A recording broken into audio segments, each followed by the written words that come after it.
ఇప్పుడు మనకు original documents ఇవ్వరంట.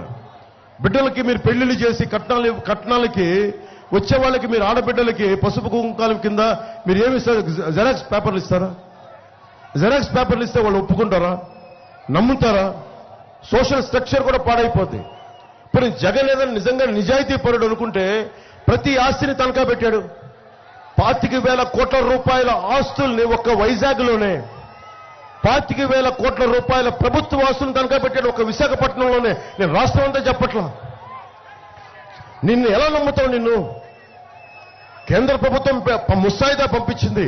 ఇది పనిచేస్తుందా లేదా, చెడు మంచి చెడు విచారించమని, అంతేగాని అమలు చేయమని కేంద్ర ప్రభుత్వం చెప్పలా. ఒకవేళ కేంద్ర ప్రభుత్వం చెప్పినా కానీ మనం మాట్లాడుకుంటాం, ప్రజలను అడుగుతాం, ఆంధ్రప్రదేశ్ ప్రజలను అడుగుతాం, ఇది మీకు నచ్చిందా లేదా అంటే మీరు నచ్చనప్పుడు ఏం చెప్తాం? కేంద్ర ప్రభుత్వానికి చెప్తాం, ప్రజలకు నచ్చలేదు, మేము దీన్ని తిరస్కరించమని చెప్తాం, దయచేసి మేము తిరస్కరిస్తున్నామని చెప్పాలి. కానీ జగన్కి దీంట్లో చాలా లాభం కనిపించింది. ఏ హక్కులు లేకుండానే ఇళ్లలోకి వచ్చి మన ఆస్తులు లాక్కుంటా ఉన్నారు.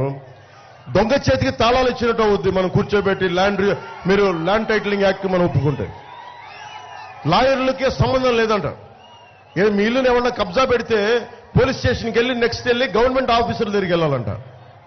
గవర్నమెంట్ ఆఫీసర్ మీ మనిషి అయితే మాకెక్కడ న్యాయం చేస్తాడు? కోర్టుకి వెళ్తే కానీ ఇప్పుడు కోర్టుకి జిల్లా కోర్టులకు వెళ్ళడానికి లేదు, స్థానిక కోర్టులకు వెళ్ళడానికి లేదు, హైకోర్టుకి వెళ్ళాలంట. మన ఆస్తిని ఎవరన్నా దోచేస్తే హైకోర్టుకి నేనే వెళ్ళడానికి ఆలోచిస్తాను. కర్నూలుకి వెళ్ళాలి, లేదంటే అమరావతికి వెళ్ళాలి. లాయర్ని హైర్ చేయగలమా? మనం ఎక్కడ పెట్టుకోగలం? స్థానిక కోర్టులకి శక్తి లేదు. ఈ బిల్డింగ్ని ఎవరన్నా దోచేస్తే ఇప్పుడు కబ్జా పెడితే మిథున్ రెడ్డి గారు, పెద్దరెడ్డి గారు మనుషులు, లేదంటే మోపిదేవి వెంకటరమణ గారు మనుషులు వచ్చి దాన్ని కబ్జా పెడితే దాని దిక్కు లేదు, ఎవరికి చెప్పుకుంటాం? అందుకని ఇంకొక ఇది నేను ఒక జనసేన మద్దతుదారులు, టీడీపీ మద్దతుదారులు, భారతీయ జనతా పార్టీ మద్దతుదారులు, న్యూట్రల్గా ఉండే ప్రజానికం నేను తిరస్కరిస్తున్నాను. నేను వాళ్ళ కోసం చెప్పట్లా, వైసీపీకి ఓటేస్తున్న వాళ్ళకి చెప్తున్నా. మీరు గనక వైసీపీకి ఓటేస్తే కొరివితో మన తలగొక్కున్నట్టే.